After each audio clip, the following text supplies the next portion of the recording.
What is up, everybody? Your boy E-Man from the Average Joe Sports Talk Podcast with another weekly live episode.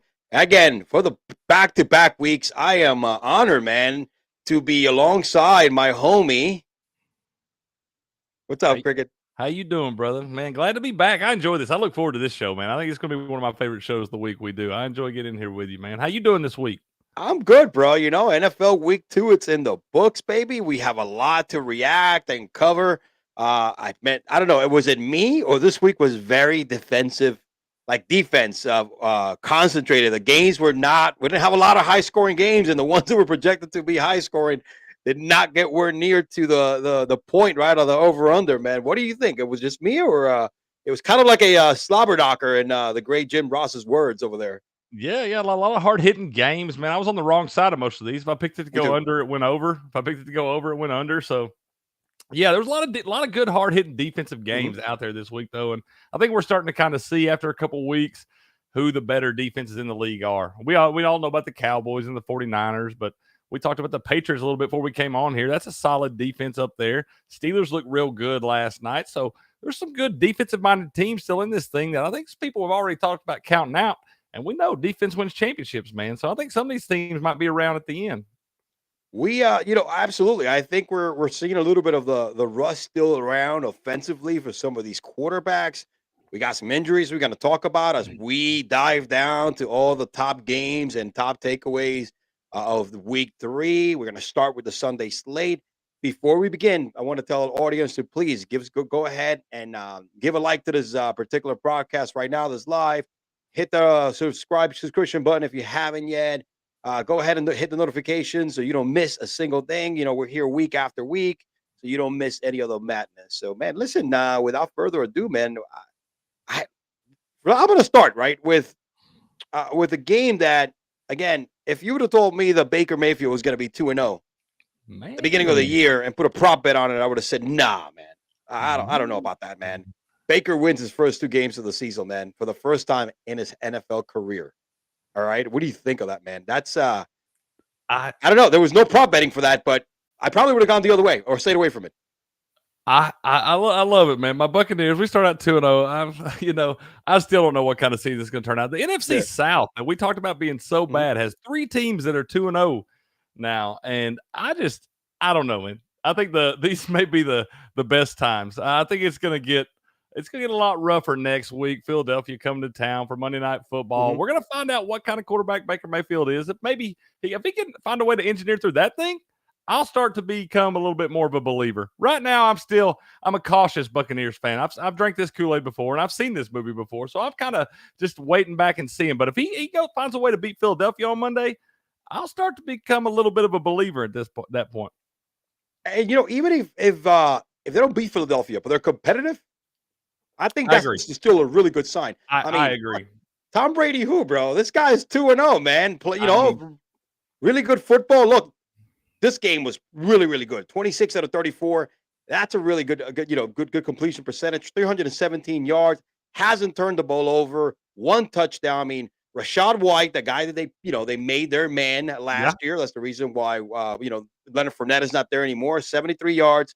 Rushing, 1 touchdown, over 4 yards per carry. There was some good stuff. And of course, man, good old reliable Evans. This guy's back. He has something to prove after 10 years in the league. And we said it last week, man. He said already that he's not going to resign with the Bucs. He's going to test free agency. He's playing like a man possessed, dude. Mike trying to get paid, man. Mhm, That's what's going on right there. I love it. I love seeing this mhm, guy do well. I know his future's not with the Buccaneers, but I'm always going to be a big Mike Evans fan and love what he's done in the league and got a lot of respect for what he's done in the league. And I think the Bucks might be the ones that get best into this deal. They might be able to trade him at some point, depending, just depending on what's going on. We're obviously not tanking in this thing, so Baker looked good. I actually went against my guy Baker this last week. I thought he'd at least throw a 1 pick, man. I had him over 0.5 picks. So he wound up coming through in that thing. Baker looks good. He looks polished. He's doing what they ask him to do, not turning the ball over, just kind of managing the game, letting the weapons do what they do. The mhm. defense is nasty, playing really well. Bucks look way better than I could have ever expected right now. I think of the first time in his career, he's letting the game come to him instead of him forcing the game because he was the guy in Cleveland, right? You know what I mean? It was that kind of pressure. Yep. I think for the first time, he's like, you know what, dude, I got guys that can play. Let them do their thing. Let me just make sure I put the ball in the right place where they could execute. You know, so that's I think where it's a difference between Baker right now, which is I, kind of good. I agree with you, man. I think you're right. He's not trying to make all the plays on his own. He's just kind of letting the game come to him. He's a veteran now at this point, made a few stops in the league, been a couple different places. So kind of knows what it takes to win ball games at this point. He's won some games. He's took some tough beats, been on some tough teams and spots, but this may be one of the better teams Baker's been on, if we're being honest, all throughout with the roster and completeness of it. This may be one of the better teams Baker's been on. He might finally feel comfortable in his own shoes here. He's doing it right now, man. If he's able to maintain this, I would be very impressed, but I'm impressed already. Oh, it's pretty good. I mean, wait, you got to beat the teams you got to beat, right? At the beginning of the season, you Right. want to be 2-0, better than 0-2, unlike Chicago. And same old for Justin Fields, man. Our guy, I know, had 2 more picks this week. Another horrible completion percentage, 16 out of 29. He's not getting it done. And we knew this was his catalyst. Everybody thought he was going to be much improved with DJ Moore added to the lineup, and everybody else that he had already existing. I mean, look, he had targeted DJ Moore this week, but could not get him the ball in the end zone. It doesn't look pretty for the Bears, who were such hyped up, man, to start the season. 0-2, and they haven't played great. Do you think this is a product of Justin? Is this just Justin Fields, or is this a scheme thing? Is this maybe? I mean, is this a talent thing, a scheme thing, or is this just Justin Fields? Could another quarterback come in here and use this offense and actually be productive in this offense? Yes, I think it's a combination of both. Justin Fields, right now, what the third year in the league, he hasn't shown that improvement from a passing standpoint that he should have already by year 3. I compare Justin to the similar quarterbacks before him, right? Lamar Jackson, huge improvement year 1 over year 2 from a standard. I'm going to run everything and use my athleticism to winning the MVP and throwing for 38 touchdowns second year. Huge improvement. Did not have nowhere near a DJ Moore on his squad. He finally has safe flower after this many years. Yeah. Jalen Hurts, same thing. Did not have AJ Brown second year, but improved right through for more touchdowns. You could see him throwing down the field, being more accurate. Still has some problems until last year when you added AJ Brown, Devontae Smith second year. Dallas Goedert became your number 1 tight end. You saw the difference. I haven't seen this one Field from a passing standpoint, and this is where we fall. Scheme, but also a lot has to do with the lack of skills from that part of the game from the QB. It is what it is in my book, man. I agree with you. I think Justin Fields is the problem. You talk about those other 2 guys, Jalen Hurts and Lamar Jackson. The game just seemed to come. It started to slow down for them in that second year, man. They started to be able to read those defenses better and actually make better decisions.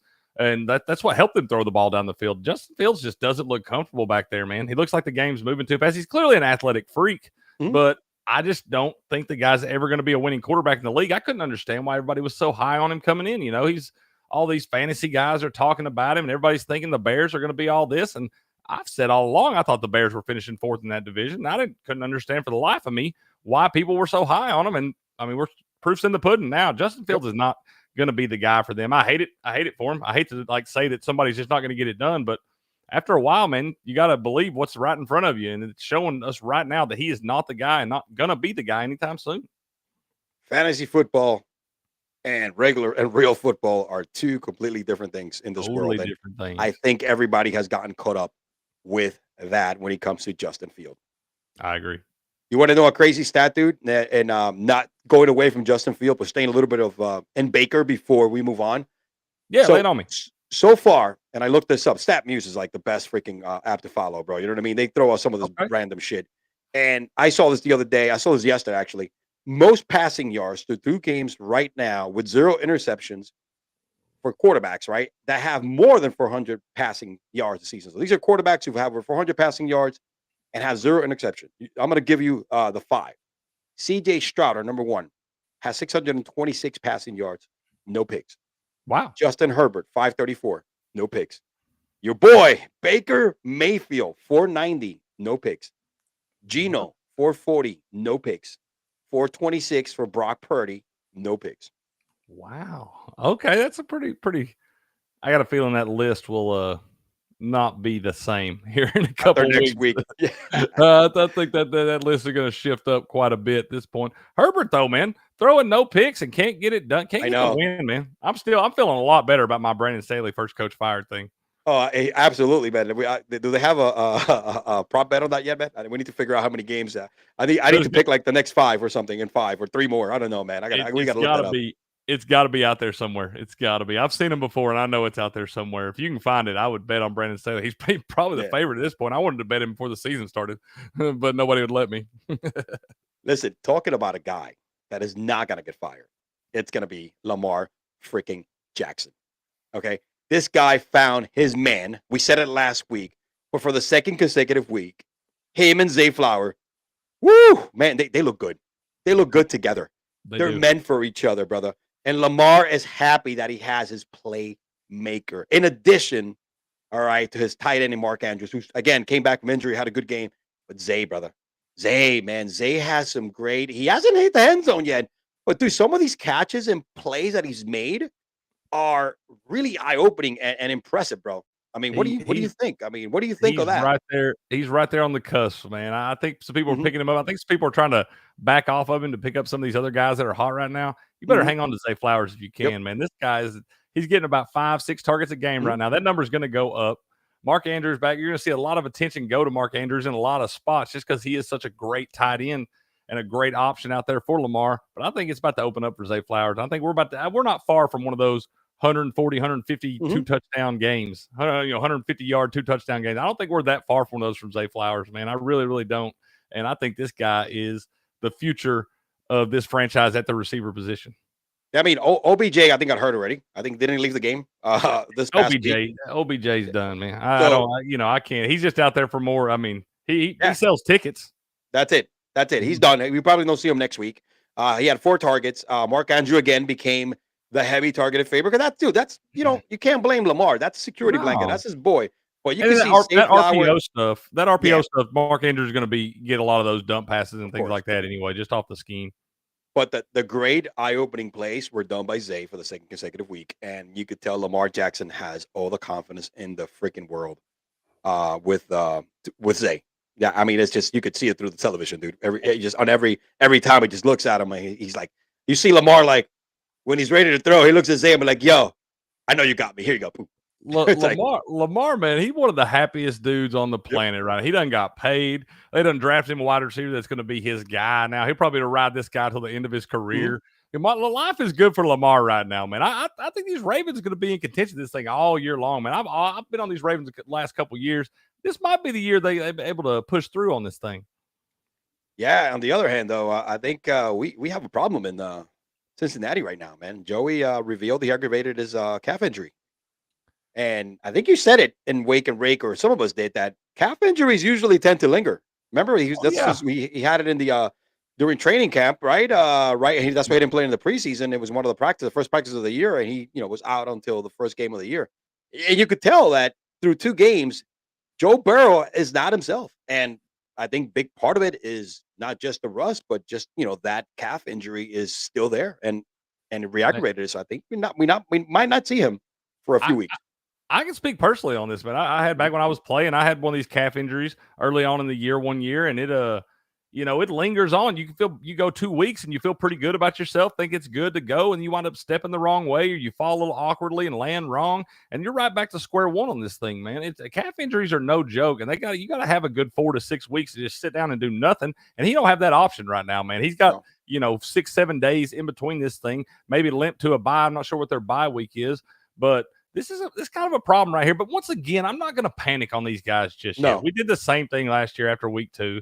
I'm not going to do that just yet because they came back and fooled us all last year. I think Jamar Chase, a lot of people talking fantasy, a lot of people are way down on Jamar Chase. Mm-hmm. I think if you can go buy Jamar Chase pretty low right now, you better get out there and get that because they're not going to stay in this slump the whole year. They're not. There's too much talent on this roster. I like the coaching staff. I like Joey Buckets. He'll be all right, man. They're going to get in sync here before long. I think by about week 8 or 9, this team's going to have it figured out, and they're going to be all right. I'm not going to panic on them just yet. Now, I do want to see this weekend's game because if they drop another one, you know how hard it is to come back from 0-3. Mm-hmm. I'm going to panic when they're 0-4 and Joey B is out and the backup quarterback, which I have no idea who he is. Oh, it's over then. You better tank. And that's where I'm going to panic. And, because if Joe has to take out any extended period of time, while they haven't won a single game in the AFC, that's when you might want to hit the panic button, and shit's about to get really real.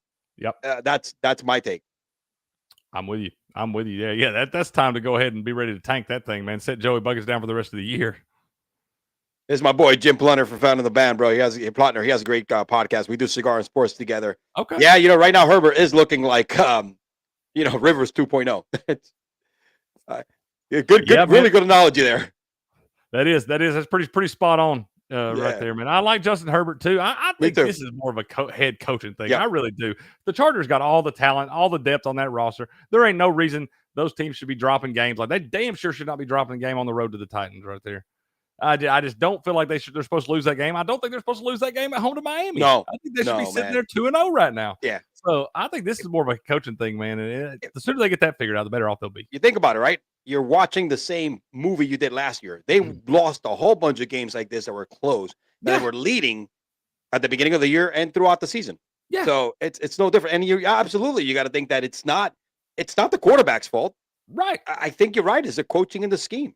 Eventually, man, you got to win some of these close games like that. It comes down to making the right decisions, timeout usage, going for it on these short fourth downs and stuff. He's done that. He got a lot of credit for that early on last year. He was going for some crazy rate, like the highest rate ever by a lot, and was getting quite a bit of them. I think he tried to do some of that later in the year, and it didn't work out as much. I think he tries to he gets too risky with that in spots, man. And I just don't like his overall demeanor as a head coach. I love the guy as a coordinator. Brandon Staley's a great coordinator, will be a great coordinator in the league for years to come. Because once he gets fired from here, somebody's going to give him another shot. And he'll be a great defensive coordinator for years to come. I don't think he's ever going to get it done as a head coach. And I really think this will be his only shot. No, you're absolutely right. Absolutely right. I think he's on the hot seat.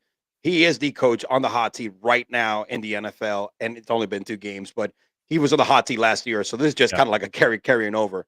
You know what? You can't go into without much talent. No, especially after blowing the way you did, the way you lost the playoffs at Jacksonville after being up 28-3 or whatever it was, 28-0. You can't blow that game. You knew the leash was going to be real short coming to this thing, especially with the expectations you have. I mean, your team's better now than it was then. They helped you out in the offseason, different things. You got some guys back. The team's better now than it was then, and I don't think this is like a talent issue. I think this definitely comes from up top of the coaching staff. Absolutely, man. And talking about coaching, man, my boy Brian Dable is a hell of a coach. He was coach of the year last year. But man, talk about a tale of two halves. Giants and the Cardinals. And again, we spoke right before we started the show. I'm glad we're 1-1, and we had probably I think it's the greatest comeback the Giants ever had, being down 28-0 or something like that at the half and dropping 31 straight points. That was great. But man, talk about, dude, I was just suffering all day. It was just one of those things, man, that I was drinking a lot that day. I was at a homie's house. We had a party going on, and I'm drinking. I'm like, I am about to I jumped in this pool 3 or 4 times. I'm like, what the hell is going on, man? How come we down 28-0 to the Arizona Cardinals, man? And then things turned around, but I'm not happy with how we looked through 2 games, man. Defensively, we're supposed to be better. The Giants are supposed to be better defensively this year. I can't freaking call it, dude.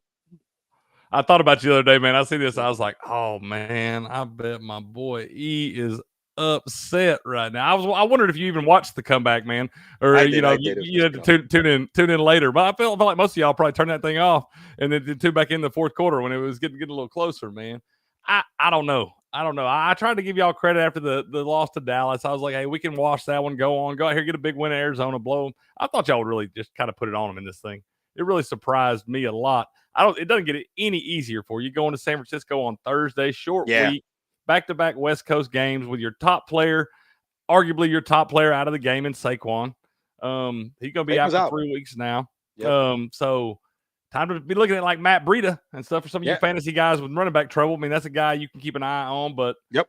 I don't think this is the week you want to play him. Not against that San No. Francisco front seven. Pick him up and stash him. All right. And Yeah. I don't know how much is James Robinson going to get involved in this game because we haven't seen him involved at all.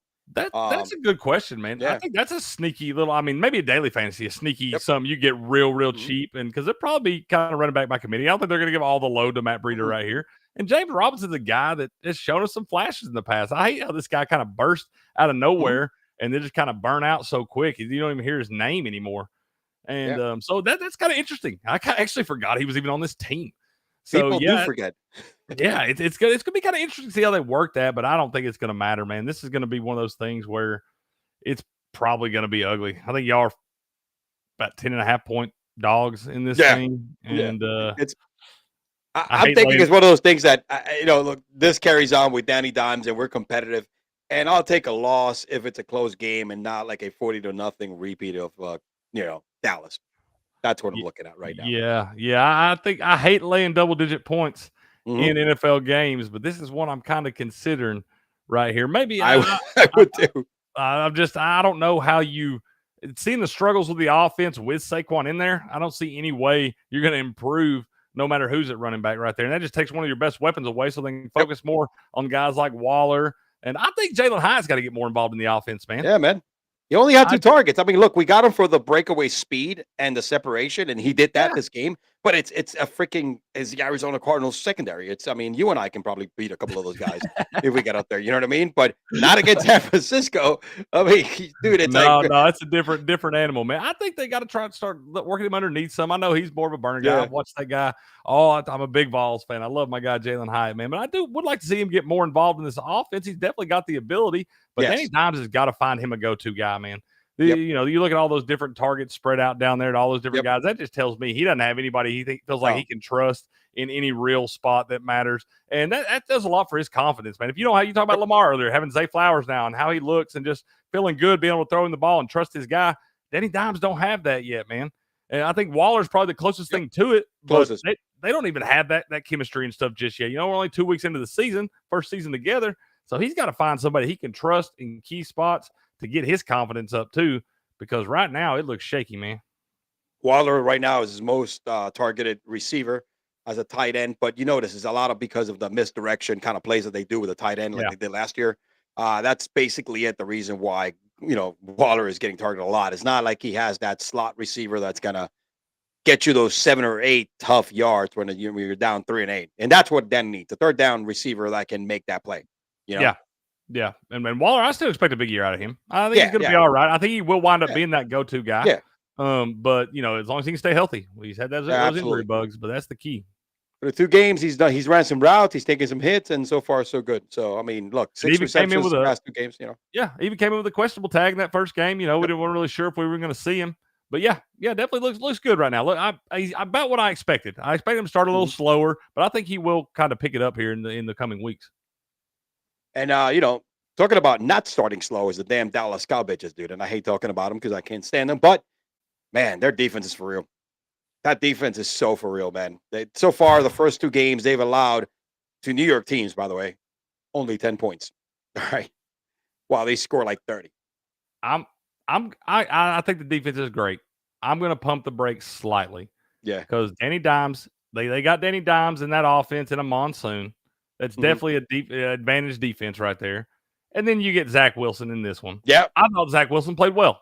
I thought he did. I thought he did about as much as they could expect out of him in that spot. I think that's about all you're going to get against a defense like that from Zach Wilson. I thought he played pretty well. And Saleh said he was pretty impressed with him. You got what you expected out of him. I don't think they had a chance to win. I don't think you have a chance to win a lot of games with him as your quarterback. So I got to pump the brakes just a little bit. I need to see Dallas play, and we're not going to see it this week either. Going to Arizona.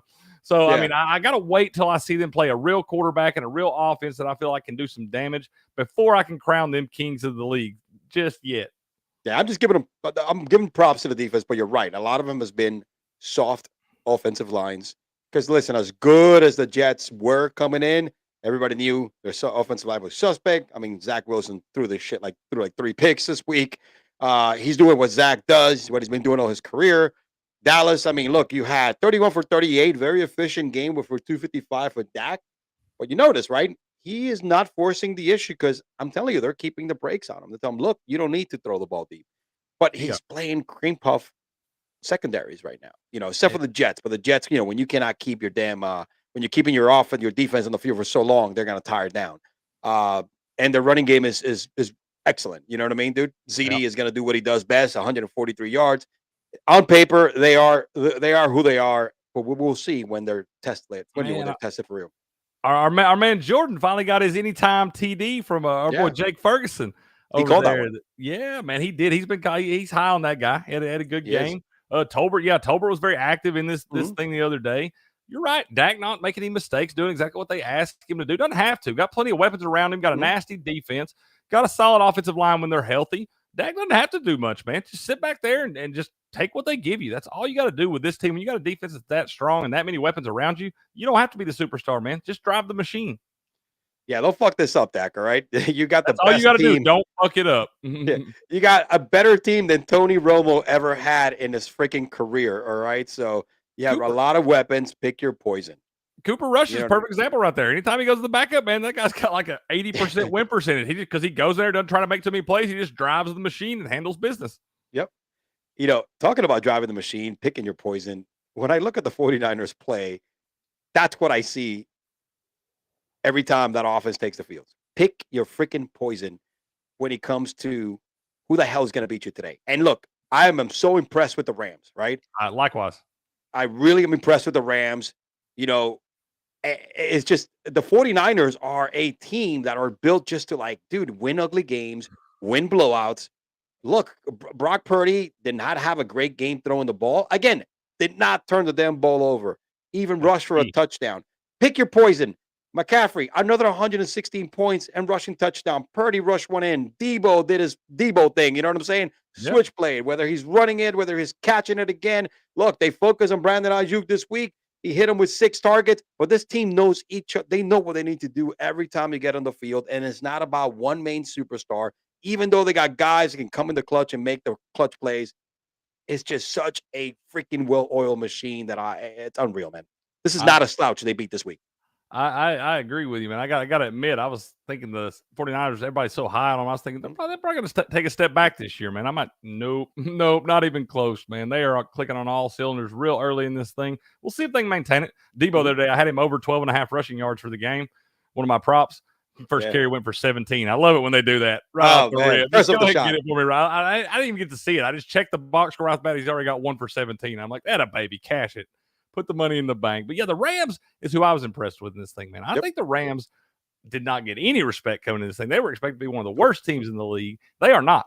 They are more towards the top half of the league, in my opinion. I'm really high on the Rams this week, especially they're going to Cincinnati, but especially if Joey Buckets doesn't play. Man, I like the Rams and that thing to win it straight up. I just think this team is solid throughout. Puka is doing the damn thing. I don't know how many leagues he's available in still. He shouldn't be available in any, but if he is, you better get Puka right now, man. Puka is doing the damn thing. They get Cooper Kupp back healthy. You got different options. They can't just put all the focus on Cooper Kupp. Kyren Williams. Kyren Williams is another beast right now through 2 games, rushing it and fucking catching the ball. Kyren Williams is the number 2 running back in fantasy right now, man. He is killing the damn thing. He's available in a few leagues out there. I noticed he was available in one of mine. I picked him up last week. I don't think I'm high enough on the waiver wire to get him this week, but I wish I'd have been on that train last week. I hadn't trusted any of those Rams running backs last couple of years. They bit me, Cam Akers and such. But yeah, no, I think that Kyren Williams is doing the damn thing, bro. Dude, Kyren Williams right now is the reason why Cam Akers did not start last week. And not because he was hurt. They put him as hurt or whatever, not available. He even tweeted out, I'm surprised to me. Yeah, because they're going to trade your ass. Yes, you say, you better go ahead and put your trade request in now, homie. You're gone. Yeah, they got their guy. Tell your agent to find a team because Akers is freaking gone. And when you look at these team stats, bro, like they beat San Francisco passing the football, right? Rushing yards, 159 because you got Christian McCaffrey, but they pounded the ball in.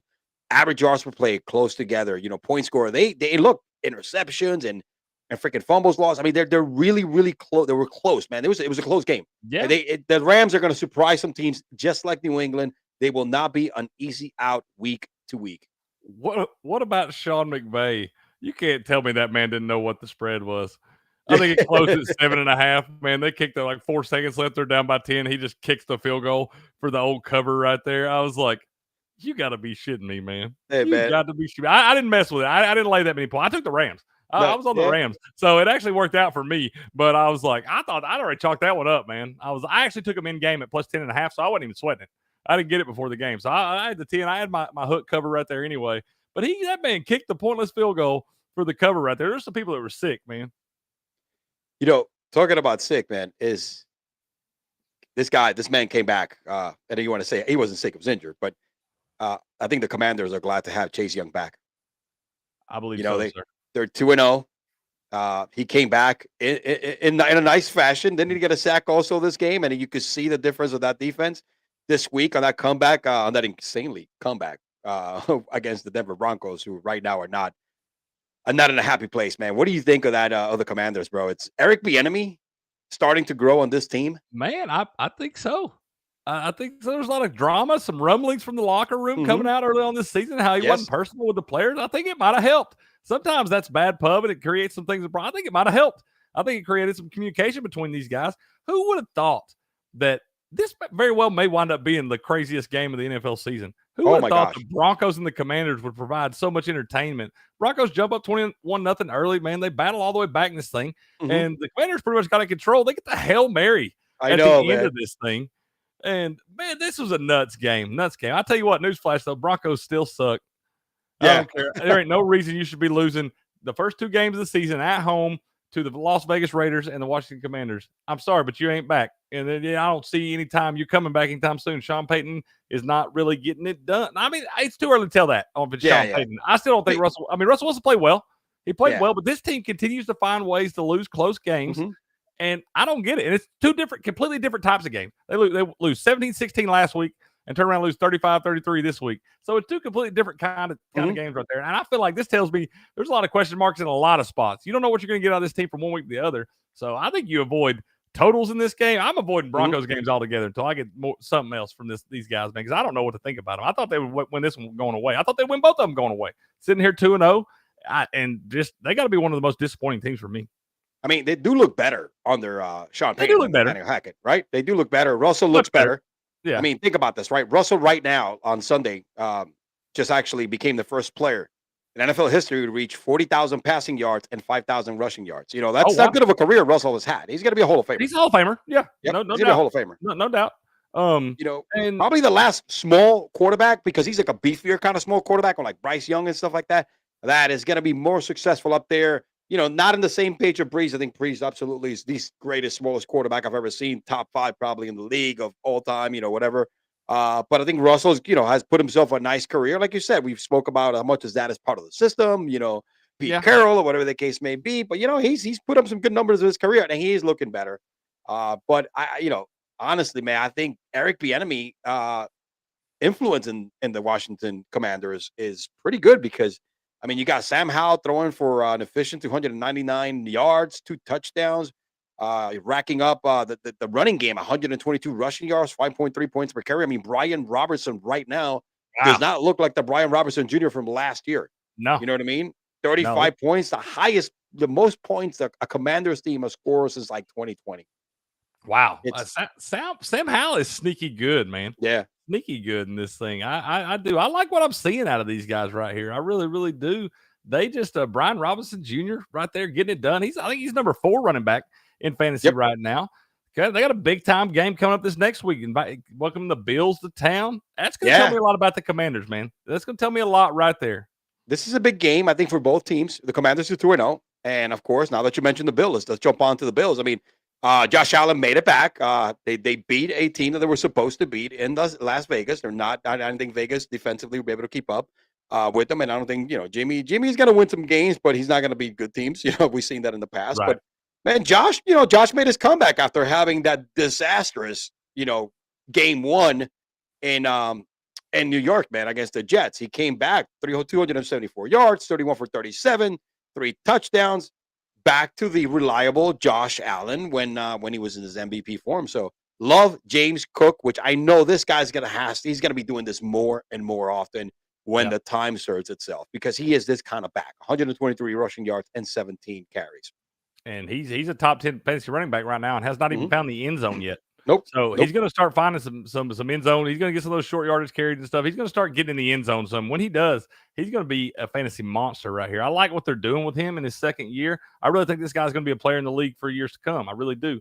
But he's an angry runner. He runs angry. He does, man. He does. He runs on a mission. Yeah. Josh Allen bounced back right here. I'm not very high on Stephon Diggs from a fantasy standpoint. I think that there's just in this offense, the way they focus on the run with James Cook there, the way they're using the two tight end sets, I just don't think it provides a lot of one-on-one opportunities for Stephon Diggs. So I don't know if you're going to see the big plays that you've seen in years past. I'm just not high on, I think Josh Allen's going to have good games, but I think you're going to have several of those disappointing games like you saw in week 1 from him this year. And Jalen Hurts is another one I think is going to kind of do that same thing. I think people are expecting him to be able to do this, but people scheme against this stuff, man. The more years you're in the league, the more they start to figure things out against you, and it makes it harder on you. That's why you got to switch up the offense some. They're looking like they're more kind of it's hard to say they're going to be a run first. I know Josh Allen's going to get his throws out there, but they look like they're focusing on being a way more balanced than they've been in the past. But I honestly think they need to run the football. They haven't been able to. They haven't been successful the last few years, and I think James Cook is their back. And you know what? It might be a good thing that you're going to have Allen not throwing the football as much as they need to because he may not need to, which is great because this is the reason why they haven't been successful to get to that next level, to get to the Super Bowl. Dude, at the end of the year, this guy has thrown it a shitload of times, right? He's ran the football a bunch of times. It wears him out. And again, a big part of that is I think having his guy, Brian Dable, not there anymore, the guy who made him the most successful quarterback in his career, MVP form. He won the MVP under Dable. I think that's a big part of it. I think it's just a matter of him getting used to a new offense. But I think James Cook is definitely good for him. And not throwing the football a lot and depending on Josh's arm, which what he has. The guy has a cannon. And then him trying to bull down, defenders it's probably a good thing. Yeah. He got to learn to slide, step out of bounds and stuff. I never thought at the beginning of the season, if you told me I was going to be excited about a Commanders game, I would have told you were a fool. But I'm stoked about this game this week, man. It's going to be a telltale sign for both of these teams. I'm going to really kind of get a measuring stick of where they're at. And I want to see if the Commanders are for real. And I think this is a great test for them. I also want to see if the Bills are kind of going to fall off like I thought they would too. All these great teams that have been great for the last few years, they can't all stay great. Some of them are going to regress. And I thought Will's been high on the Bill. He actually got a little ticket, I think, plus 850 for the Bills to finish last in that division. So wow. That's obviously before Aaron Rodgers went down, but either way, man, that's still. We'll see. I'm gonna know more next week about this Bills team because I want to see this game next week, and I'm impressed with the Commanders early on. Forget about staying impressed, man. Both rookie quarterbacks. All right, Richardson, who left the game early, even though you could not avoid his quick. I mean, he was only there for a couple of sets, but Richardson still looks impressive. I know he went out with a concussion protocol, 2 touchdowns right before he left. 6 for 10, 56, had 35 rushing yards. He's still looking really, really good. All right. This Colts team is 1-1 right now.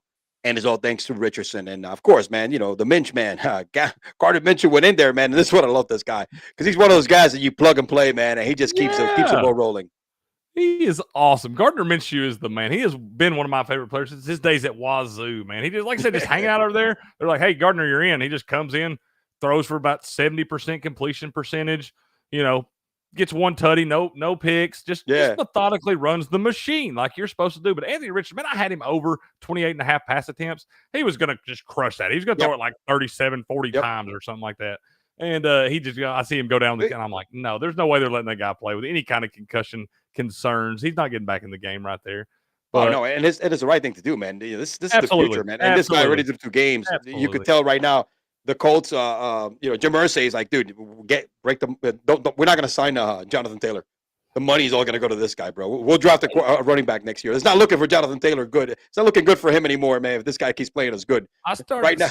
Whoa, Zach Moss doing the damn thing too, though. Yeah. In the fill-in role, he's another guy for some of you fantasy folks out there with running back problems. Zach Moss probably available in several leagues right now. Get out there and snag one of these guys up. There's a lot of running back problems out there in fantasy football right now with all the injuries going on. Zach Moss is playing really well behind a solid offensive line. You got weapons around him. Whether it doesn't matter the quarterback. Richardson or Minshew can win with this team and this offense. The Colts are sneaky good. They're a lot better than I thought they were going to be. And I think as bad as that AFC South's going to be, I think they're going to be right there in contention for it when it's all said and done. Talking about doing this thing, bro. Nico has arrived.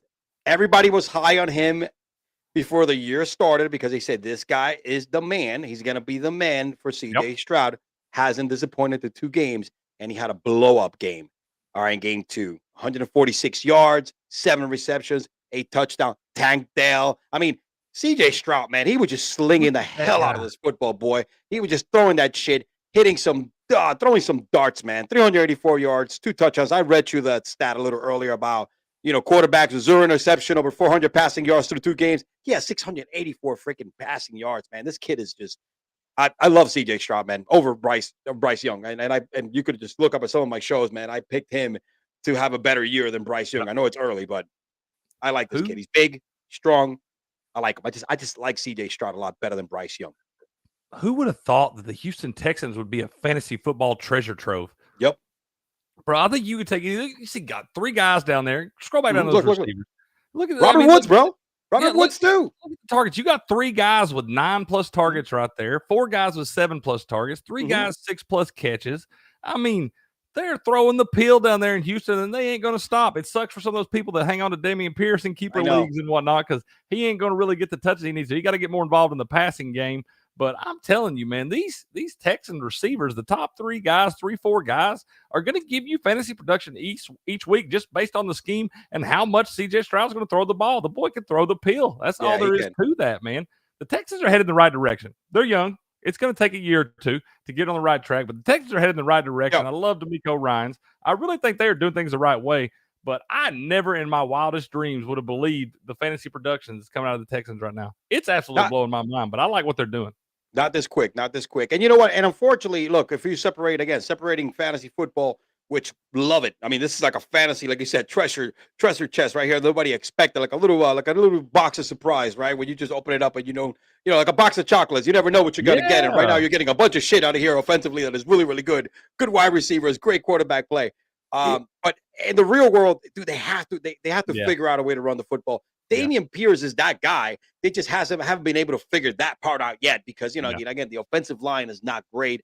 They're not opening the holes that Dameon Pierce need. I think it's just going to be a process of once they find the right balance, they're on their way, man. I think they're gonna surprise some teams. It was a close game. Yeah, they got a guy that can throw the ball now. Last year, Davis Mills and all that, they didn't have a guy. No, man. And they had to focus on running. That's why Dameon Pierce had such a good year because they didn't have no choice but to give him 20, 25 carries a game and just say, tote that rock, man. I can't believe he had 4 guys with 7+ targets right there. I mean, he's spreading it around. He's not focusing on one guy. I love Nico right here because he's clearly going to get his. If he's spreading that around to everybody else, Nico's going to get his week in and week out.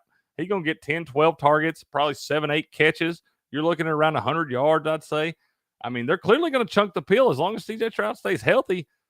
They're doing things right, man. They are going in the right direction. I mean, you and I spoke about this earlier. Talking about chucking something out the window, it's probably going to be Bruce Staley, right? In the next 3 games here, if he doesn't turn this ship around, unless they win 4 in a row, man. The San Francisco, the Chargers are 0-2 to start the year with 2 really tough losses that they both led. And the sad part is their quarterback is playing on MVP freaking form. Okay, he played a great game without turning the ball over against Miami. Same thing in this game: 300 yards, 2 touchdowns. I know Austin Eckler is hurt. But they're too freaking talented, bro, not to have a victory over the Titans, who are offensively challenged. Man, you ain't kidding. Herbert doing enough to win ball games right there. I mean, 27, 41, 305, 2 tutties, no picks. He's doing enough right there, man. Yeah, Keenan Allen and Mike Williams both had double-digit targets, had good games. The Chargers, like I said, I've been on record saying Brandon Staley's going to be gone for a while now. I said, just wait and see when they start 1-3, the rumblings going on. They're real close, man. I think they're losing again this week when they go up to Minnesota to play those Vikings. I know it's a battle of 2 0-2 teams. Oh, my God. Kind of the disappointment bowl right there because both these teams we expect to be a lot better. And I think them having to travel on the road, I just don't know that they're not showing me any signs of being able to stop anybody, man. And bet the over in that game. They go. Oh, absolutely. Absolutely. In my opinion, out of all the quarterbacks that got paid, right? Joey, Lamar, Jalen, the one that's performed the most through 2 games, the best in my book, has been Herbert. And he's 0 Am I 2. wrong for saying that? I don't think so. I mean, from an 2 games. efficiency Take 2 standpoint, game sample, right? Both yeah, games. yeah. From an efficiency standpoint, I mean, Yep. like I said, he's doing just fine. You can't really ask Yep. much more out of him. He did that. He is efficient like that without his top running back, really his top weapon. I mean, that's the top weapon in that offense. We know that. Everybody knows that. But he's doing what he's asked to do. He's playing better than some of these guys that are 2-0.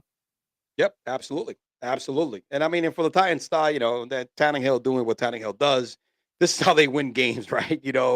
Some timely stops. Derrick Henry finally, look, we both said it. Even though he didn't break 100, he still got a touchdown, but he ran the damn ball over 20 times. 25 carries. I don't care what team you're playing. Nobody wants to hit Derrick Henry 25 times throughout the game.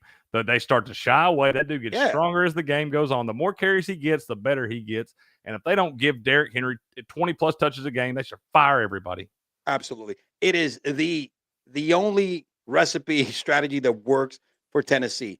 And even though it wasn't a great yards per carry average, but Harry pounding that ball 25 times, it's going to wear down. I don't care what offensive line in the NFL is out there. This dude is going to wear defenses down. That's what he does, man. This guy's a mauler. And you know what, man? We may have only 1 year left of watching this individual who is a complete throwback to running backs that no longer exist. You know what I mean? Yeah.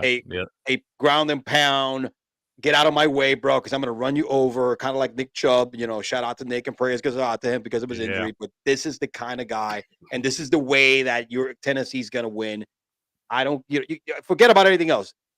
Your window is so short right now with Derrick Henry and your team at a high level. You got to feed him the rock. I agree. And I think people should go ahead and jump on Tajay Spears in fantasy, pick that guy up and stash him, because I think they're going to have to play this way to win. And I don't think Derrick Henry can sustain it throughout the course of the entire season. I don't think he's there anymore. They grew this guy in a tube on Planet Nike, man. He's an absolute freak. He's built different. He's an old school running back, like you said. But we can't deny the fact he's getting up there in years. We've seen that the foot fracture a couple years ago. That was kind of a freak accident that put him down. Those little things like that are what you have to watch for. I don't think Derrick Henry's going to break or anything like that. He's just too strong for that. But it's the little in the Achilles heels and stuff like that you got to watch out for. And I just don't know if he can sustain it. I've said this before and been wrong. I would love to be wrong. I love watching this guy play the way he does and watching them win that way. It's fun football for me. But I just don't think he can do it through the course of a year, man. And I don't think Ryan Tannehill can lead them anywhere. No, that's why he's got to keep getting the football. And I think, you were not the only one that said this last week. I think that locker room and that the film study and the media in Tennessee was like, dude, you cannot give Derrick Henry the ball only 15 times and expect to win. And they would have won last week if they would have done this. Absolutely. If he's got 25 carries last week, they win that thing by a touchdown or more. Going away. Absolutely. It was just a complete brain fuck, brain fart by the coach. Yeah, and talking about a coach that is not having a brain fart right now, through 2 games, man, the Dolphins have come to play, man. Unlike game 1, there was a shootout. Raheem Mostert got busy in game 2. I mean, 121 rushing yards, 2 touchdowns. Had a conservative game, 21 for 30, had a pick, but threw a touchdown. But that's just New England, right? They know how to play quarterbacks. And they did the same thing they did against the Eagles, right? Another good team with a good quarterback and a good all-around team, and they stayed on. They competed. They absolutely competed. It's gonna be a tough out week after week. I'm gonna keep saying this over and over again. Absolutely. God, I just cannot. We thought the AFC East would be stout coming into this thing, and we were not wrong. And if Aaron Rodgers had not gone down, it would be even stronger. And the Dolphins, I love what they're doing. I love Mike McDaniel, man. That guy is so cool, calm, and collected, just handles his business, goes out there, his players like him. He's a player-type coach. Really fun offense to watch. I mean, he's got those guys excited to play. That's what it takes. You got to have your players excited to play each week. And Mike McDaniel does that for his guys. The Patriots, like you said, too, are going to be a scrappy bunch all year long. This is not going to be an easy out. This is not the team you want to be facing elimination. It's never going to be that team. Bill Belichick, when he has time to prepare for people and stuff, he's still one of the greatest minds in the game. I don't care what anybody says. Boy, he was fired up the other night in some spots. But, yeah, man, it's a tough way to lose. 2 games in a row that, come down to a 4th down, trying to complete a 4th down to keep the game going. You wind up getting right there. You're right there, man. You even for a second think that you have it. and then it get taken away from you. So they've been in the games. The defense is going to keep in the games. Mac Jones probably not going to play them out of games in a lot of spots. So they're going to be competitive throughout. I just think that they're in too tough a division, man. Yeah, and they don't have, and again, look, shout out to Hunter Henry, bro. Second consecutive game. Bro. Killing it. Just doing his thing, man. And I mean, I had a touchdown. I mean, he's looking like the old Derrick Henry for when he was with the Chargers, right? So Hunter Henry. Yeah, Hunter Henry. My bad, Hunter Henry. Yeah, so he's looking good. I mean, and look, he's using look, Gesicki has 6 targets himself. I mean, he's using these guys, man. He's using what he has. Ramondre Stevenson doing what he does, carrying the football, catching it also. Look, when they start playing the softer teams, that's when they start creeping up a little bit into the standings. But this is a team I don't want to play when my season is on the line trying to make the playoffs. The New England Patriots, that is. No, not at all. Yeah, for sure, man. Shout out to Hunter Henry for sure. Looking like you said, the days of old when he was back out in Los Angeles out there. This guy has been a fantasy headache for me for some years now. I feel like I'm always zigging when I'm supposed to zag with this guy. So I don't mess with him anymore. But I still pull for the guy because especially that catch he made last week in week 1 on that 4th down, that one-handed grab. That was nasty, man. Dude, this guy's making some plays. Mac Jones looked comfortable throwing it to him. Getting both those tight ends involved up there. So, yeah, all 3. All of them. They got a whole plethora. It's such a Bill Belichick thing to have 3 tight ends that you actually use, man. No, I think that the Patriots are going to be all right. They're going to win some football games this year, and they're going to be competitive, like you said, in every single game that they're playing. No, absolutely. I mean, it's a New England way. That's pretty much the bottom line. Yeah. Oh man, and talking about not New England way, but his way, Patrick Mahomes came back to win to kind of slow down that Jags hype, baby. With a bounce back victory in week 2. Chris Jones is back. He signed right after that first game. I said, you know what? What am I being so stupid and trying to hold out? I ain't gonna get no more money. All right, let me get a little bit of what I'm gonna get. And you can see the difference with that defense, man. They had freaking Trevor Lawrence bottled up. There was an opportunity. They had chances to score, and they didn't. I mean, they couldn't get the receivers. Couldn't get. It was like if it was college rule, they would have had like 3 touchdowns. You know what I mean? Because they couldn't get both feet in the end zone. I mean, inside or some clutch passes in the red zone. But Patrick, did his thing, came back, 305 yards. Kelsey was back, was involved to some point. He wasn't really, he had 9 targets, but you could tell he's still trying to get back. He did score a touchdown. But again, it's just this makeshift wide receiver core here that you have no idea what you're going to get from week to week. Sky Moore over 70 yards is disgusting. But guess what? When you have the greatest quarterback in the world, it doesn't matter because he'll find a way to win. Even with Patrick Mahomes, though, this offense looks rough, man. This is a shadow of itself. A team that led the league in scoring last year, scoring over 4 touchdowns a game. They're a shadow of their former selves. I know they've lost some of those weapons, but this is such, like you said, a makeshift wide receiver crew. Yep. Nobody he can rely on right now. I can't believe they haven't tried to make a move to get somebody that he can rely on besides Travis Kelce. Take some of that attention off Travis Kelce, getting older. You don't want that guy having to be your number one go-to guy, taking all those hits week in and week out. Clearly kind of come back from an injury and things like that. Jacksonville, this was a terrible game. Yeah. Terrible football game to watch, man. Yeah. It was horrible. It was horrible. I mean, Travis is banged up. He's got to take him a while before he's 100% healthy. And Trevor Lawrence, come on. These are the games that make you think, come on, Trevor. You're like an MVP kind of caliber kind of guy. You gotta do better than this. I know Kansas City played a good defensive game, but regardless, man, you gotta, your team 22 for 41, 216. Nah, it's not gonna cut it. It's not gonna cut it. You can't make a statement to be the next team up in the AFC. All right, like this, going, holding like an accordion here against the GOAT and the defending champs. Yeah, that's a very middle of the road game by Trevor Lawrence. Trevor Lawrence is going to be another one of those guys I think is going to frustrate fantasy managers and Jags fans for years to come because he's going to have games where he's going to. I mean, he did it in that playoff game last year. A perfect example.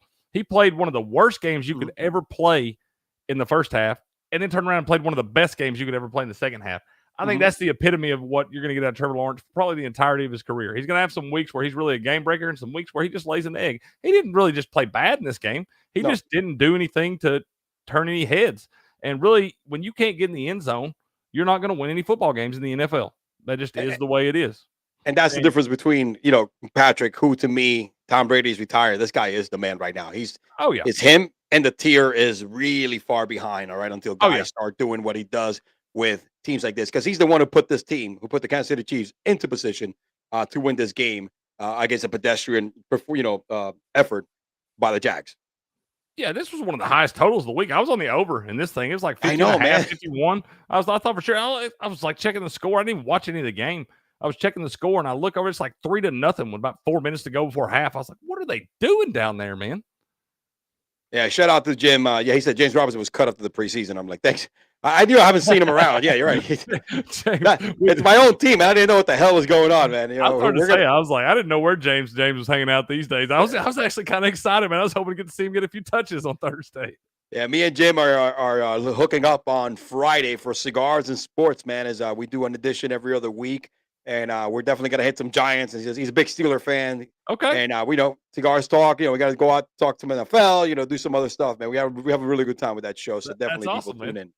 That's Tune in. awesome. All right, So, before we move on, man, let's. I want you guys to. I want to share a word from my sponsors of Bet US, where the games begin.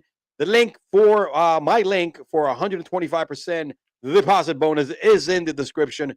Go ahead, click it to get that nice bonus, 125% up to $2,500. Here's a word from my sponsor, Bet US. I've been to 56 straight home games. I've tailgated 61 times. I've been to 31 practices. I've collected 17 autographs. I've had 27 beers spilled on me. Make that 28. I've got one sports book. I've got one sports book. I've got one sports book. BetUS.com. Sign up at BetUS and get a massive 125% bonus. All right, my man. Yeah, man, we're definitely digging this in, man. I think we are not I'm almost the midway point. We're almost a little over the midway point here of our matchups here. And talking about the midway points, man, the Seahawks cooled down those Lions a bit this week. And also, kind of send David Montgomery, who's expected to be off for a couple of weeks as well, an injury, man. That's a big hit for the Lions. What do you think about that, man? I mean, Gino came back with a nice game. He did. So, he did.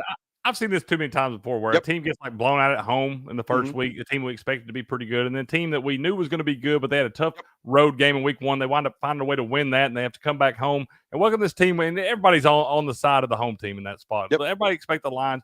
I wasn't drinking the Kool-Aid this time. That line kept creeping down a little bit. I thought the Seahawks were coming to show. This was very similar to the game they played last year, 38-35. And this year, 37-31, man. Once again, this year it was one of the higher totals on the card. So it was a fun game, man. Gino played well, did what he needed to do. It was a good rebound game for him. Didn't turn the ball over. Was very efficient. Kenneth Walker is going to be a stud. He is a stud. I love what that guy does, what he brings to that offense. Got 2 tutties in this one. DK Metcalf, he got banged up a little bit. He got banged up. He went in and out of the game.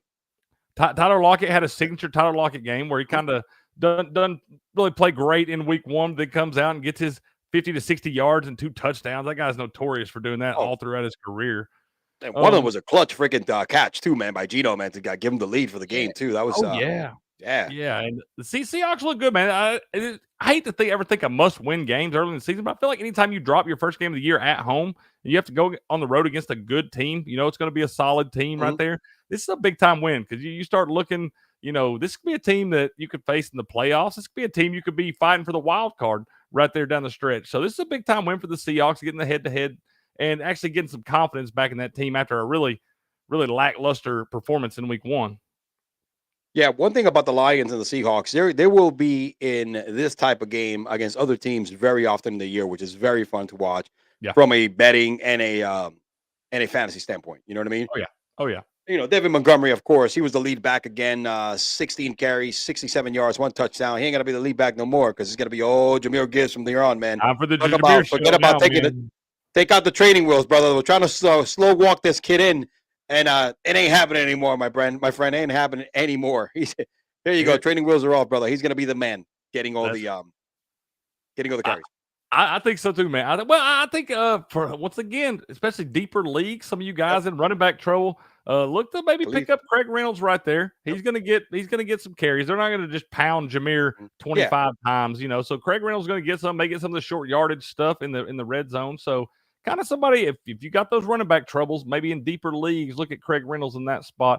But yeah, man, these are fun games to watch. I never would have thought, once again, in my wildest dreams, I would be so excited to watch Lions games sometime. Jared Goff, I love what Jared Goff does, man. Solid, just solid, handles his business. What does his stat line look like? Let's go back. Jared Goff right here, 2 for 28 for 35, 323, 3 touchdowns, had that one pick, but he's been balling it, man. Solid. He's Yeah. That one pick back. was one pick pretty crucial in that spot. But Jared Goff's going to give him a chance to win. I was very low on this guy last year. I was calling him a bum and everything. Me And too. I had to step back, retract it. I've eaten that crow. I think Jared Goff is a very good quarterback in the NFL. I think he gives his team a shot to win. And I think he's going to be the Lions quarterback for some years, man. Not showing me any fall offs or anything like that. I like what this guy does. This offense got some young weapons around him. We got to remember, come week 7, they're going to get Jameson Williams back. He's going to take some time to edge into this offense. You know, didn't get a lot of play last year, recovering from that ACL. Got the gambling bullshit now. But once he gets back from that suspension, another weapon in this offense, they got a lot of talent up there in Detroit, man. And this is a good smash mouth football team too. No, it is. It is. I mean, look, that's the reason why they went ahead and signed David Montgomery. They just to kind of keep that balance, right? You know, Jahmyr Gibbs had 7 receptions, all right, 39 yards, 9 targets. That's the dimension this kid brings into the game. That's what I want to see in my PPR leagues, man. Grab them catches for me, Jahmyr. Man, look at that. That's 10 points without a touchdown, all right? So this dude had 11 points with 17 yards rushing, no touchdowns. I mean, come on, man. You know, this guy's probably you're not your number 1 running back. He's probably your number 2 running back, who eventually, as the season progresses, this guy's going to be, RB1 in a lot of teams. Yeah, and I know they don't want to use him too much early on, but here's the thing. There's such a big drop-off between – David Montgomery's a player, been a player in the league for a while. Right now, Jahmyr Gibbs, with his inexperience in the league, so there's not too David Montgomery's probably the better option right now to save the miles on his young league. Craig Reynolds, there's a big drop-off from Jahmyr Gibbs to Craig Reynolds right there. So I think Jahmyr Gibbs, he's going to see a lot of the touches. They may not want to use him too much, but this is a team that's playing for a championship, man. They're built to win a championship, be in the playoffs, and try to get there. They want to win this division, favorites in this division. So if it's close games, who are you going to have in there? Jahmyr Gibbs or Craig Reynolds? Jahmyr Gibbs, a lot more volume in this offense, have opportunities to score a lot of points, and I think it makes this offense better. It adds a new element to it. Yep, it does. Look, Amon St. Brown, Josh Reynolds had a hell of a start to the season. All right, love what I'm still. Yes, I love what I'm still seeing from Sam Laporta, right? 63 yards, 6 targets, great hands. Solid. Again, that's going to increase solid as the season goes back. Like we go back to Jahmyr Gibbs catching the football. They have a lot of weapons. Jameis Williamson comes back. You're going to have another dimension, another deep threat, all right? Another guy that can get up there and catch it. It's the days for Detroit being exciting are going to be still way ahead. They're still going to be around. Jared Goff picked off from when he left off last year. He got hot when the Lions started winning, and he hasn't completely let that off. He's just taken on, continue it this season over and over again. So it's still nice to watch. If you tell me I'm going to get that stat line from Jared Goff every weekend, I'm okay with it. I'm okay with it. He's my backup quarterback in one league. I got Trevor Lawrence, and I decided, and he was available on my waiver wire for week 1. I said, whatever happens, it's just eventually I'm going to trade him. And I know next week I'm going to start getting trade offers because of Joey B.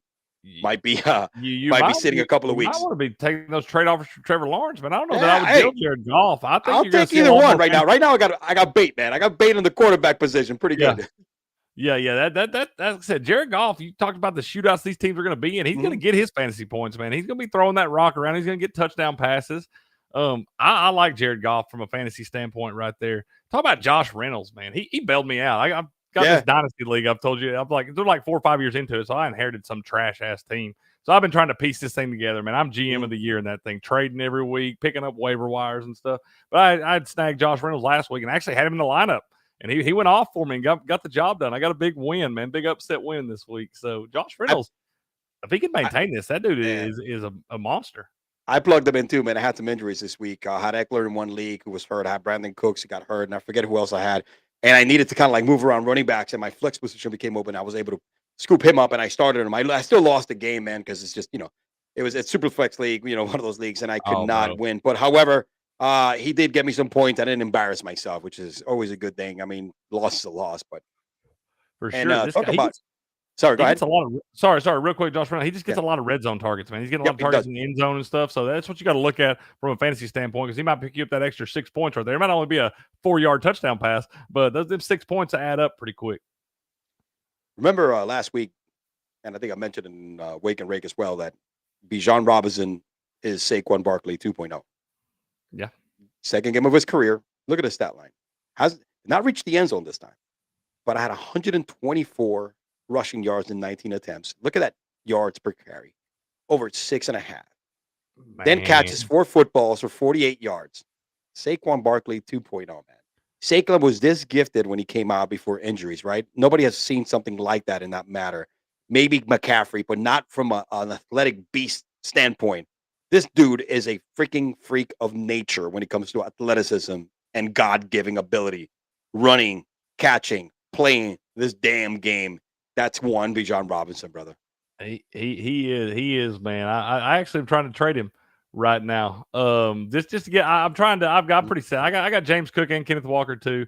So I'm trying to, and I got Mark Andrews and Darren Waller. So I'm trying to move Bijan and Darren Waller for Tyreek because my other receivers like Devontae Smith, Garrett Wilson. I got Puka. So I feel like I can improve my team there a little bit. I don't want to. It's not a dynasty league or a keeper league or anything, so I don't have to worry about that. But I mean, I wouldn't be doing it in the keeper league. You got to hang on to Bijan because he's going to be the fantasy RB top 3 for the next 8-10 years or whatever. Absolutely. He's a monster. But yeah, this guy, it's impressive. The Falcons, another one of those NFC South teams, kind of wow. 2-0. What is going on, man? Well, and the Green Bay just let this. Green Bay's up 24-12 in this thing. Yeah, they give up 13 unanswered. It's kind of like, what are you doing here, man? What are you doing? You can see in a spot like that. AJ Dillon didn't impress me. Didn't really show the ability to move the rock. I'm about over that guy. Even the spots where, even when Aaron Jones, people grab him, you grab him a lot of times as a handcuff, or just in case Aaron Jones gets hurt, so you can plug him in there. He's always projected 15 points or something like that, and gets you like 6, 7. 55 yards rushing, 15 carries. He got some volume there, but he's just not. That's not what they're going to do. That's not how they're going to be successful pounding the rock right there. Aaron Jones gives you that whole other element, and you can definitely tell they missed him last week. Absolutely. I mean, look, he was, again, Jordan Love, really good game, 3 touchdowns. Efficiency was a little off, but didn't make any mistakes. You also need to understand that he's playing without his best wide receiver and his best running back, who are 2 huge part of this offense. Yeah. All right. He has 6 touchdowns already to start the season. Without his 2 best weapons in the last game.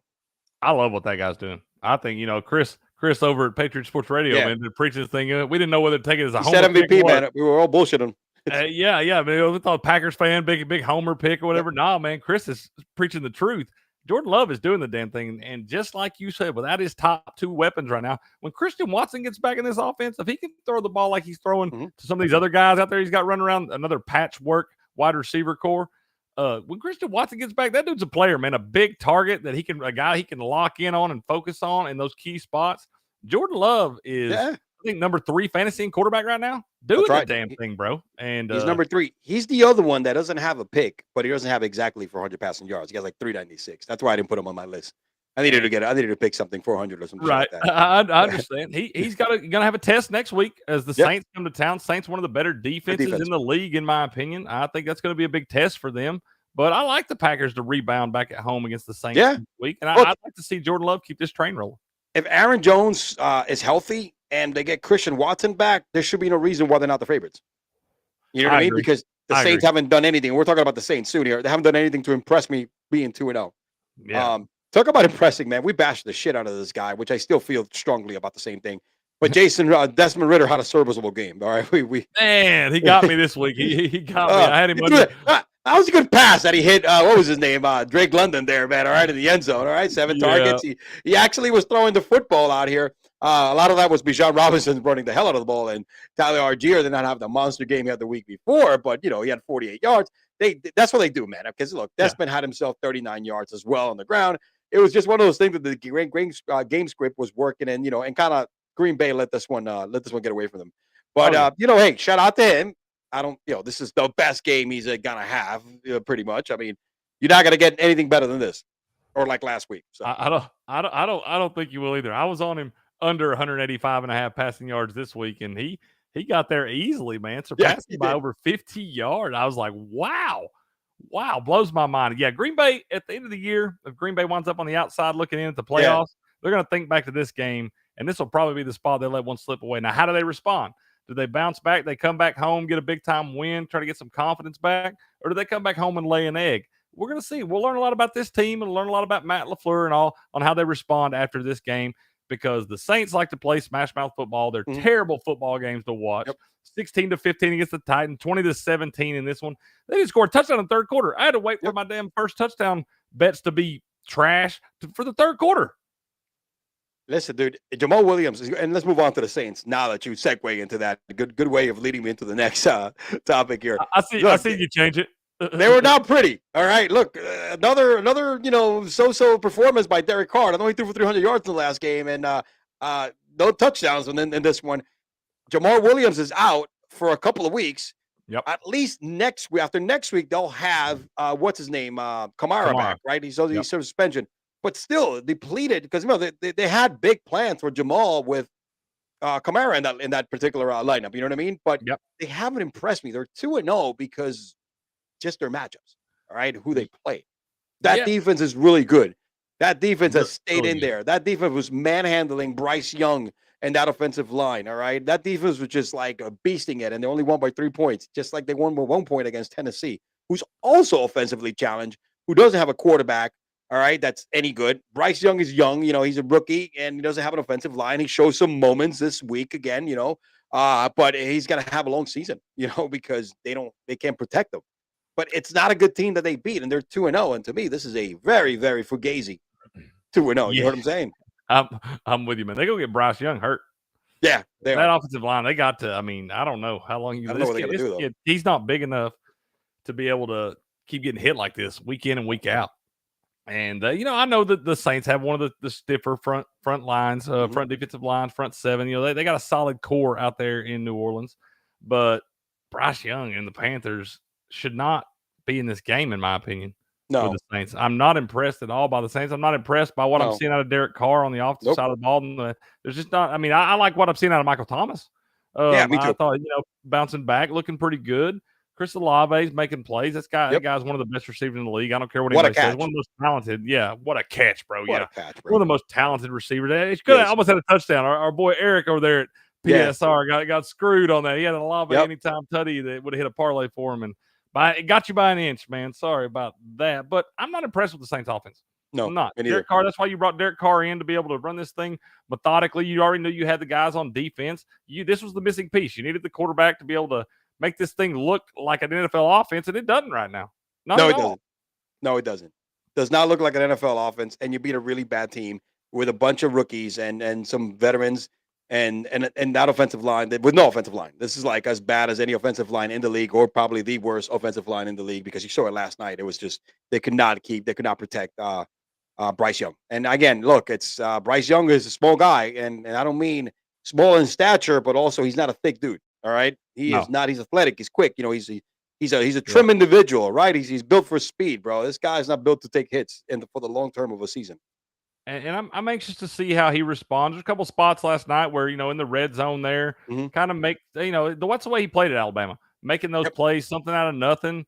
You can't do that in the NFL. These guys, I don't know if he underestimates the speed of some of these guys or what. There's a couple times I think I saw him try to take off and thought he could get to the edge, and these guys just hawk him down. I don't think he realizes how fast some of these guys are out there. And I think as he progresses through the season, as long as he can stay healthy, the game's going to come to him a little bit more. He'll start knowing these decisions, because 3 points in the NFL is huge.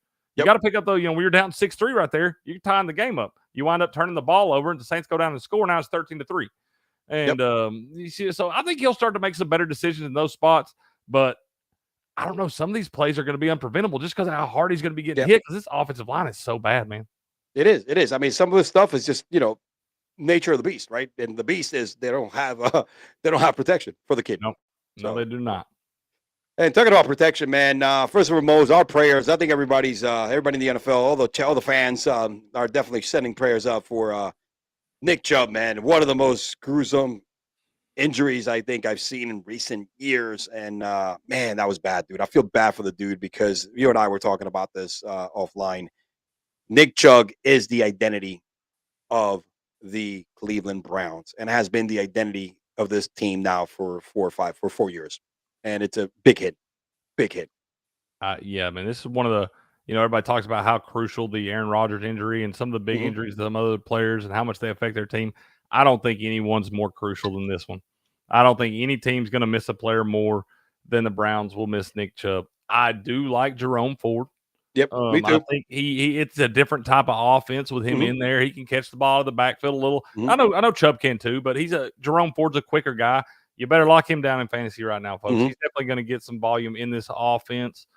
But I still, you can't replace a Nick Chubb. No. Not what that guy's done throughout his career. What he does for the team as a leader, what he does for the city, just as who he is, man. You could tell last night that definitely affected them because everybody knew right away. They showed the replay on the Jumbotron. They wouldn't even show it on the ABC, which, kind of saw it later, but I understand why they didn't. But, you've seen that.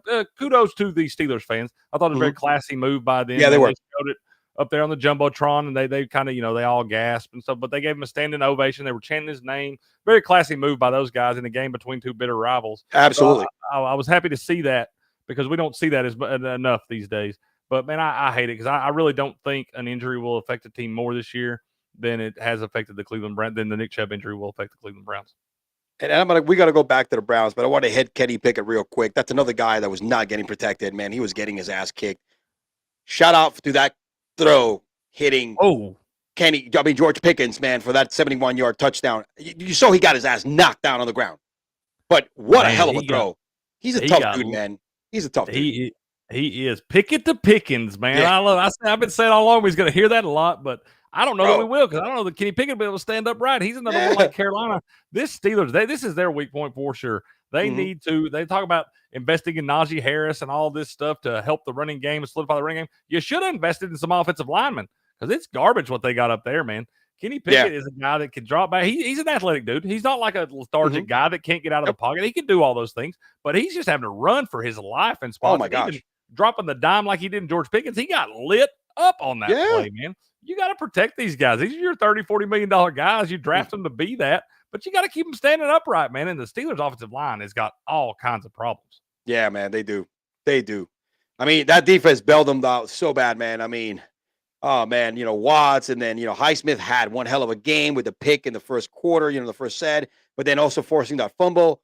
All right. TJ Watt then picking it up for the touchdown. Dude, the defense won this game. The defense came to play. It was a typical old school Steelers versus Brown. Which fucking defense is tougher than the other? That's who's going to win the game. And that was case in point in this matchup. It was what I saw. It was a lot of defensive football on Monday night. That's what you get a lot of times in this AFC North right here. They're usually pretty close games, a lot of rivalry type games, hard hitting football games. They're usually fun to watch. I enjoy it. You don't see a whole lot of points usually. This is another one I was on the under, and it doesn't help when you get a pick six 9 seconds into the game.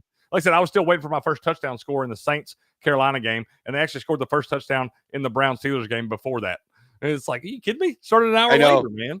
I know, man. It was all late in the game when the damn points we were going to put up, but it was by the defenses. Yeah, man. It's I'd like to have that Steelers defense 2+ touchdowns, and parlay it with the first touchdown score. That'd have paid like $900 million to 1 or something. Oh shit! Yeah, you would have gone wild, man, with that. What about the guy? It's funny. There was some dude in FanDuel that hit some parlay of like one field goal being hit in every 4-10 game, 425 games.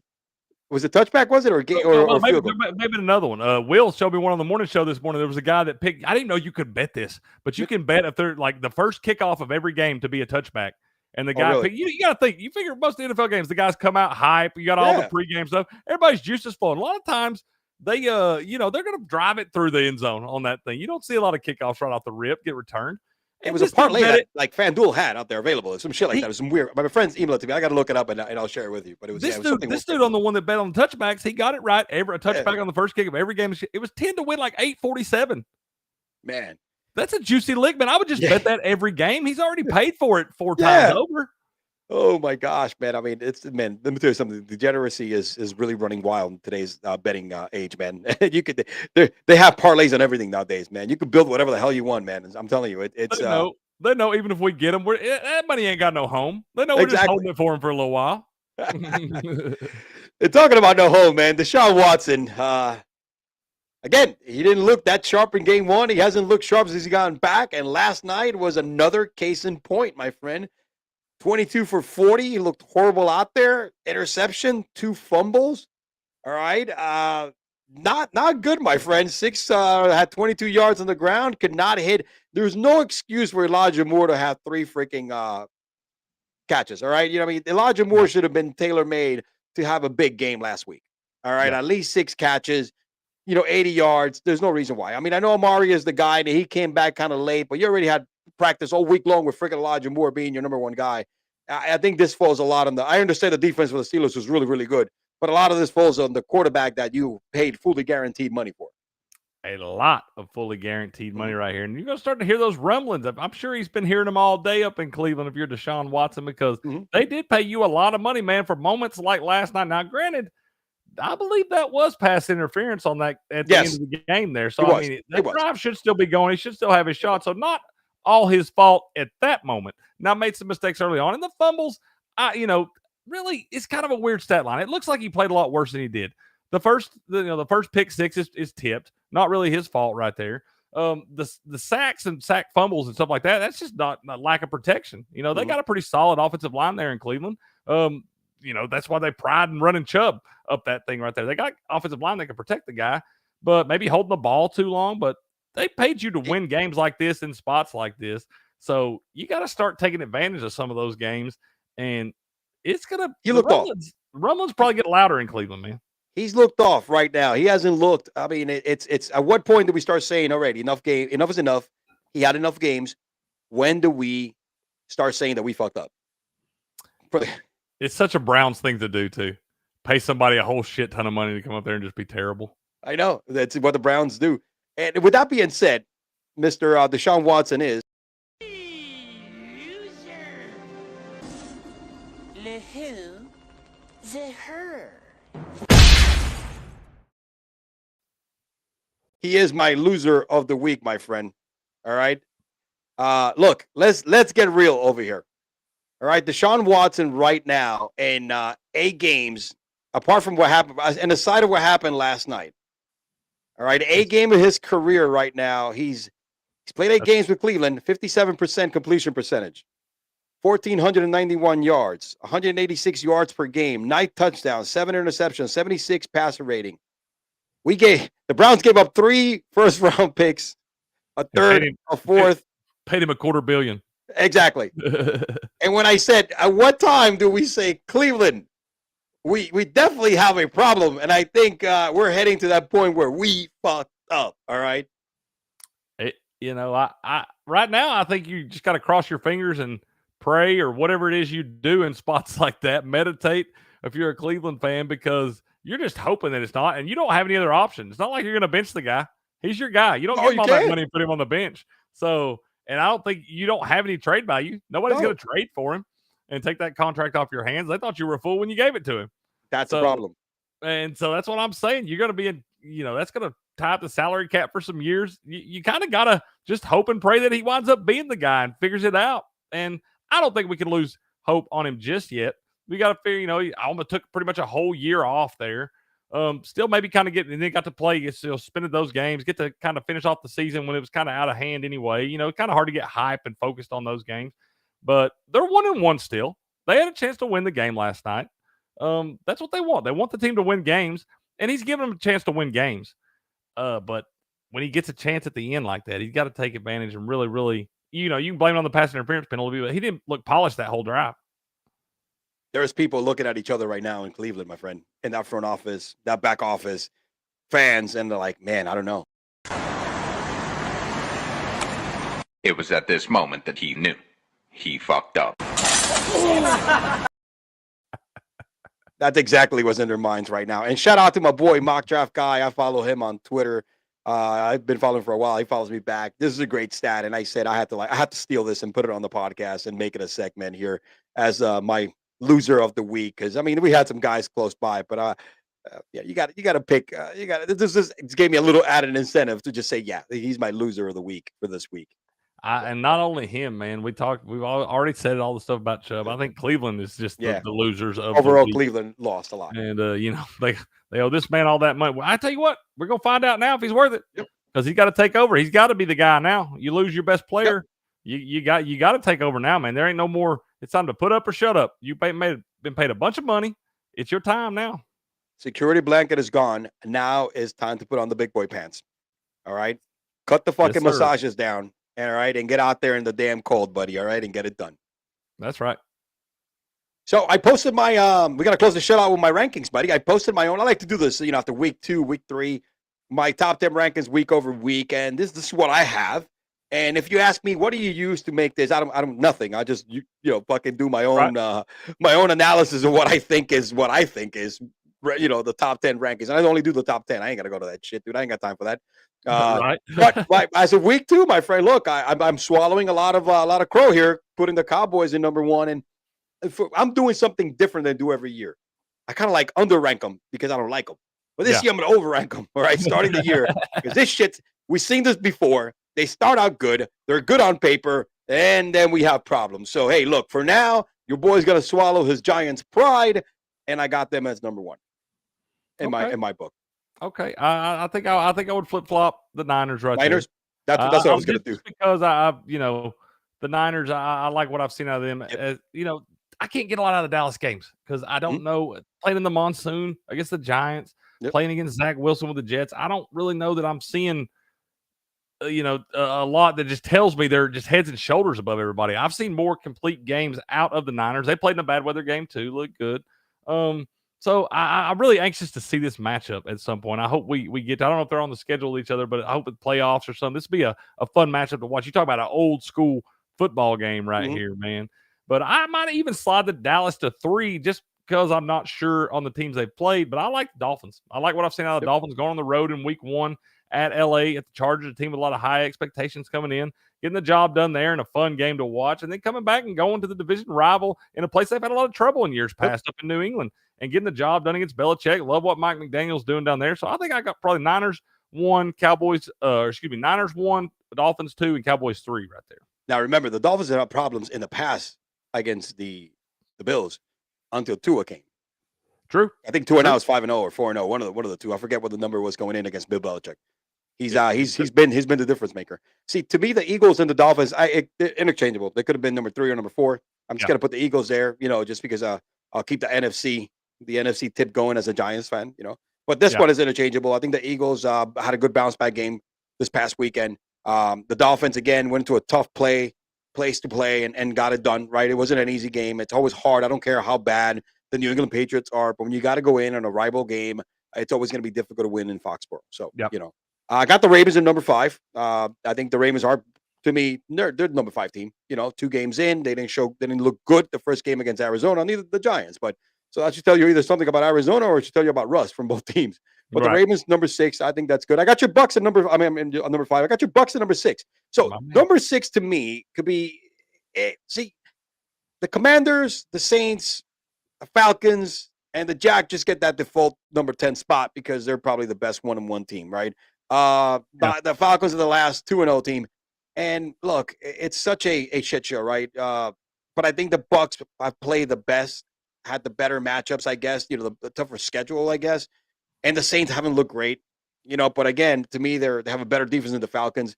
It's one of those things that, you could probably in exchange 6 for 7, 9 for 8, or, 10 for 9. But just because of the record, it's pretty much what it is. But I think the Bucks should deserve number 6 as over, the Saints, Commanders, or Falcons, moving forward. So I didn't think I'd be saying this early on in the season, man, but I think I got the Rams in there on that list somewhere toward the back end of it. I've been impressed with what I've seen out of them. Me too. I mean, the Seahawks were highly touted coming into this season. They go into Seattle and smack them in the mouth, winning by 2 touchdowns, and then play a very respectable game at San Francisco. Or was that at home? Did they play at LA or was that at San Francisco? The Rams, they played. I think they played in. It was at San Francisco, I think. In San Francisco. Yeah. So 2 road games right there. In LA. They played in LA because they played at home. They played at home because San Francisco played at home when they opened the game, the season against the Steelers. Oh, okay. Either way, man, tough division game right there. Yeah. Two teams that we were expected to be the top half of the league, and they went out and beat one of them at their home field, and then were very respectable the next one. So I like what the Rams are doing. Matthew Stafford is not done, man. No, and they got a guy named, I know Puka doing what he's doing out there. Tutu Atwell and those guys. Kyron Williams, but they got a guy that's pretty good too that'll be coming back in a few weeks, man. He didn't tear no ACLs or nothing. He come back from hammies. They're gonna get him right. They don't have to rush him back now with the production they're getting out of those guys. But when Cooper Kupp gets back, I'm sorry, Cooper Kupp's still Cooper Kupp. Yep. Cooper Kupp right now, you don't have to have him be the guy right away because you don't need to. What you have with Puka, what you have with Atwell, what you have with Tyler Higbee as well. You got guys that can catch a football and have proven they could catch a football against some really good freaking matchups and defenses. So Cooper Kupp would just come in and ease them in. Ease them in, bro. I think all it does is open this offense up a lot more because you got to put the focus on Cooper Kupp. Whoever you don't focus on, if you double cover anybody in this offense, somebody's going to be open. Somebody's going to hurt you on the deep ball. They can all go to the house. So Cooper Kupp's just going to make them defenses have to put more attention on it. And the way Puka's playing, 25 receptions, he's on a record-setting pace for his first 2 NFL games. He got 25 catches. That's incredible. And this guy, you obviously got to pay attention to him. So does Cooper Kupp get some favorable matchups because you got to focus more on Puka? I think Matthew Stafford is playing like the one that was in the MVP race. All right, when they won the championship the year. I mean, I'm telling you, Matthew, the ball is coming out of his hand with some zip, some accuracy. He's always had an arm. He's always been such a talented quarterback. He just he's a Hall of Famer. Yeah, he's a Hall of Famer. He's been in and really and for a long time of his career was in Detroit when Detroit was bad. Imagine him. Imagine him now in that Detroit team, right? With what they have now. Imagine him. No shit. Yeah. So look, I shout out, absolutely. Like I said, these power rankings the first week. That's why I hate doing them the first couple of weeks. I didn't do them last week because I was like, it's hard to power rank somebody 1-0. So I was like, at this point, let's get to the 2-0 teams and rank them, and then which 1-1 team take your pick and put them in there as number 10. But you're right. I think the Rams probably deserve as a team that could be there at 1-1. The Green Bay at number 10, the Green Bay Packers as well in 1-1. Even Seattle. There's a lot of different 1-1s you could put in there. We went with the hype. That's pretty much it. Yeah, the Browns are still. I'm not lost all hope for the Browns. I know, like I said, the Nick Chubb injury is big, but I saw some good things out of Jerome Ford last night, and so I'm not completely don't think they're just a lost cause yet because they got a sick defense, and if DeShaun can get it together, this team's still going to have to be able to make some noise. I think through 2 games hasn't seemed that way, or through 8. So let's see if that is a complete turnaround. It to me right now, yes, I think after next week. We got to stop using the fact that he didn't play for almost 2 years. Yeah. That's done. That's got to go. Yeah. That was your preseason last year. You got 6-7 games, whatever the heck. You got 6 games in last year. You got 2 this year. You had a whole year to prepare. You had a whole training camp. You had a whole preseason with the same players you have now. Donovan Peoples-Jones, Amari Cooper, all right, and Njoku. Chubb is out, but Ford was there last year as well. Nothing has changed in this offense but Elijah Moore, which is to me. Elijah Moore, excuse me. Elijah Moore is an upgrade. It's an addition that's going to help you. So you should not be looking this off. And, he should be hitting these guys. I mean, like, again, there was no excuse for Elijah Moore to have that kind of a game last night. I don't know if it was a lot of Elijah or the defense or whether it was a combination of everything. You know what I mean? And also DeShaun. And they're trying. That's the thing. They're trying to get the ball to Elijah Moore. They got 9 targets, only 3 catches there. Some of that was due to some of the pressure. I mean, you got to look too. They were breaking a new offensive lineman last night. His NFL debut. They lost Conklin, going to be out for not the year for a while. So you had I think DeShaun Jones was his first start in the NFL last night. Played pretty well against a guy. You got to figure your first start of the NFL. You got to face T.J. Watt across from you. That's who you got coming in at you. So he played well in that game. TJ Watt still got his because he's TJ Watt, but I saw some good things out of him. It's going to take some time for that offensive line to adjust to that and get used to that guy being in there. That changes up a lot. You lose one of those key offensive linemen there. You guys got to shift around and do different things to get you out of sync for a little bit. But I'm with you. I think DeShaun Watson's got to start performing now, especially that he knows he is the guy. You got to be the guy. Nick Chubb, your other best player, is gone, done for the year. He's not coming back. You got to be the guy and take this team on your back and win football games. He has no excuse right now. He needs to be the man because he has no other option. Yep. And talking about no excuses, my friend, that's what you and I just did for about an hour and a half. That's right.